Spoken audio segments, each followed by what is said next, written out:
Ce mardi 18 septembre 1973, Concorde 02, en roulant sur les taxiways d'Orly, se prépare pour le voyage peut-être le plus important de tous ses essais, le voyage pour lequel il a été conçu, le voyage aux Amériques, mais surtout en Amérique du Nord, aux États-Unis, qu'il va survoler pour la première fois.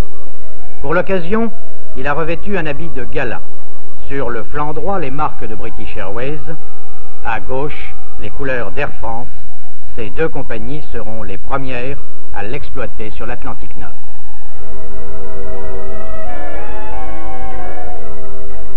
Ce voyage prestigieux couvre 21 000 km. 4 étapes sont prévues, une escale technique Las Palmas, puis Caracas, Dallas, Washington.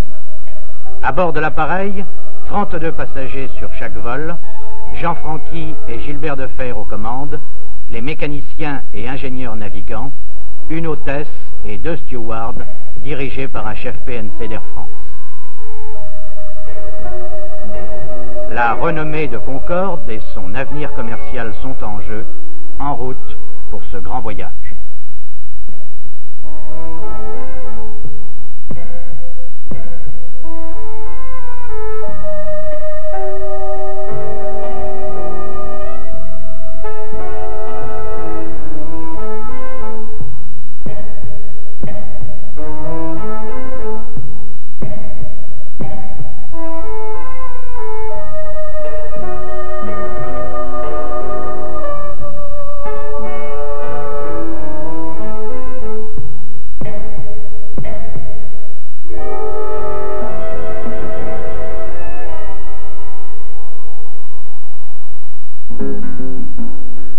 Caracas, la capitale du Venezuela, une métropole de béton avec pour ossature un faisceau d'autoroutes. Une ville moderne, mais qui a su conserver aussi le charme et la douceur créole.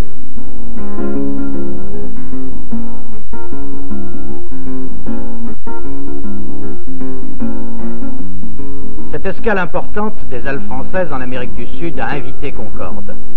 Et si les Vénézuéliens attendent sans fièvre la visite du supersonique franco-britannique,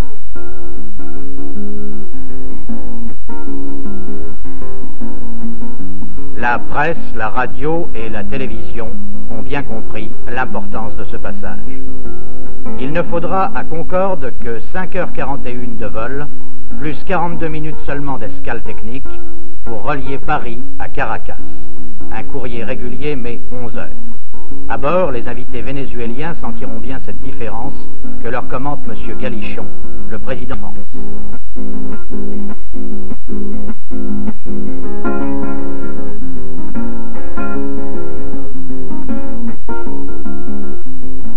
L'approche délicate de l'aéroport de Maiquetía, tous les pilotes de ligne le savent, ne pose aucun problème à Concorde. Son approche silencieuse et sans fumée est très remarquée. Il y a à peine 6 heures qu'il a quitté Paris.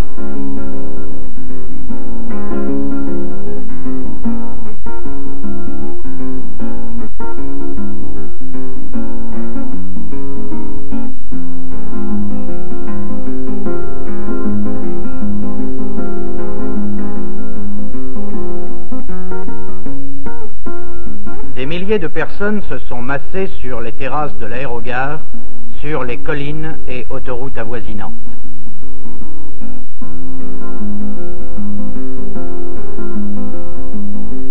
Près de l'aérogare principale, plusieurs centaines de personnalités et de journalistes attendent.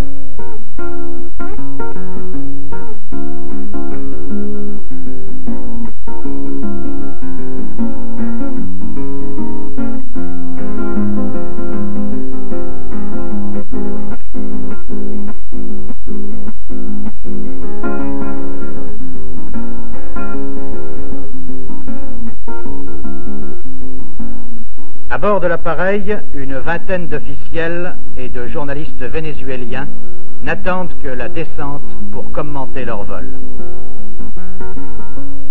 À leur tête, le ministre des Transports vénézuélien, le docteur Enrique Bustamante Luciani, enchanté de son vol, déclarera un peu plus tard que Concorde volerait sous les couleurs de son pays. Depuis, d'ailleurs, des discussions sont engagées pour une mise en service commune de Concorde par Viasa et Air France.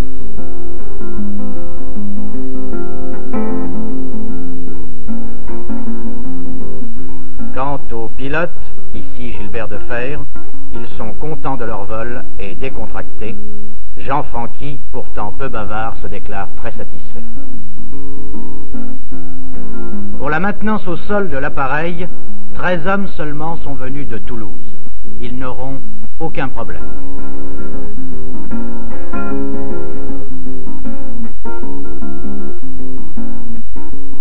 Jeudi 20 septembre, départ pour la grande première, les États-Unis.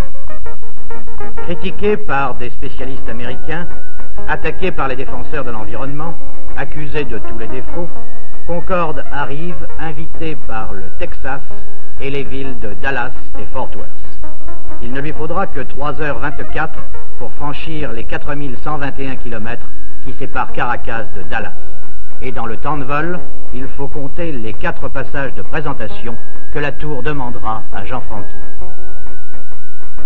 Les Texans, qui voient toujours plus grand que tous les Américains, ont conçu le plus grand aéroport du monde, Dallas-Fort Worth, dit DFW 2001, et pour son inauguration, ils ont voulu Concorde. Le grand oiseau blanc sera donc l'un des premiers à utiliser les pistes toutes neuves de DFW Airport et à en faire voler la poussière de béton.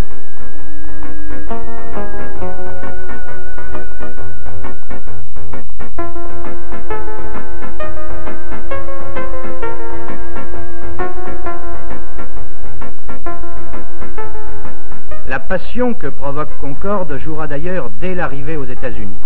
Au cours du dernier passage, à 1000 pieds au-dessus de l'aérodrome, la tour demandera à Concorde « Pouvez-vous monter à 3000 pieds pour éviter la route d'un autre appareil ?» « Évidemment je peux », répond Jean Franqui. Et le soir même, un journal de Dallas titrera « Catastrophe évitée de justesse à l'arrivée de Concorde ». Ce journal a vendu 100 000 exemplaires de plus que ses concurrents. En fait, le seul incident à l'arrivée du supersonique vient de cette échelle blanche.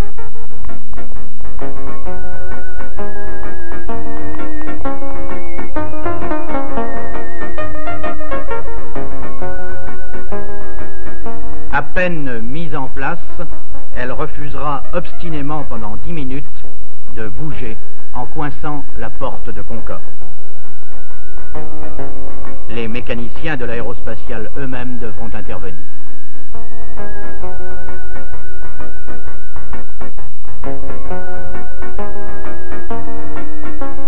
Pour les Français et Anglais à bord de Concorde, cette arrivée est un grand moment. Leur avion, si critiqué par certains aux États-Unis, vient de s'y poser et se fait admirer. Car les Américains qui ont participé au vol ne cachent pas leur enthousiasme.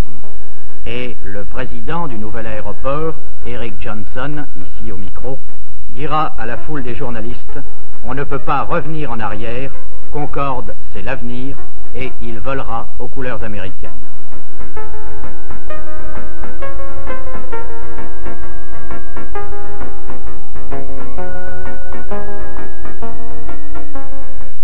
Deux vols de démonstration auront lieu le 21 septembre au-dessus du golfe du Mexique, vols qui contribueront encore à améliorer aux États-Unis l'image de marque du supersonique franco-britannique.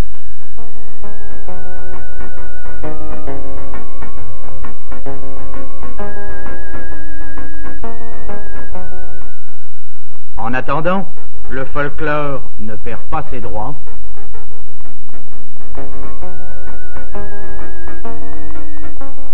Tandis que des centaines de personnes viennent se faire photographier devant l'appareil et le visiter.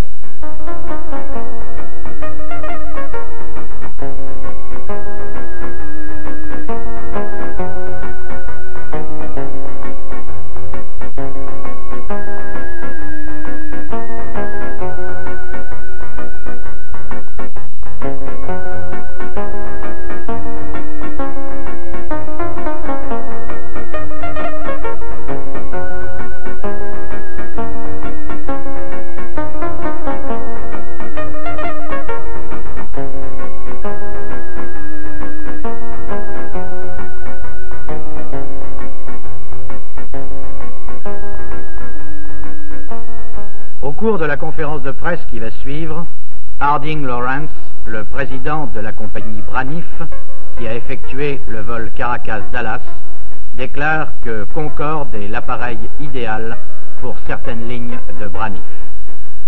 Et l'idée d'une location-vente de l'appareil est lancée, sans toutefois être ni confirmée ni démentie.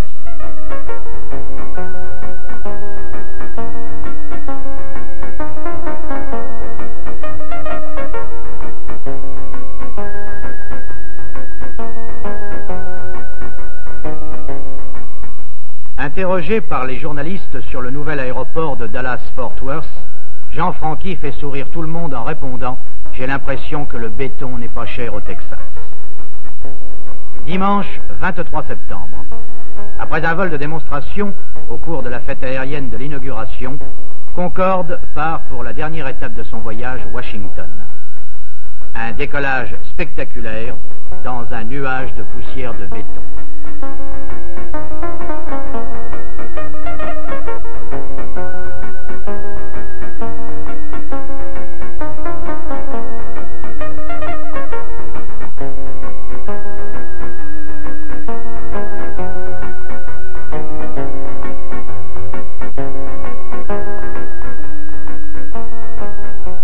Bien que volant en subsonique, Concorde mettra 32 minutes de moins que les appareils réguliers pour effectuer le vol Dallas-Washington.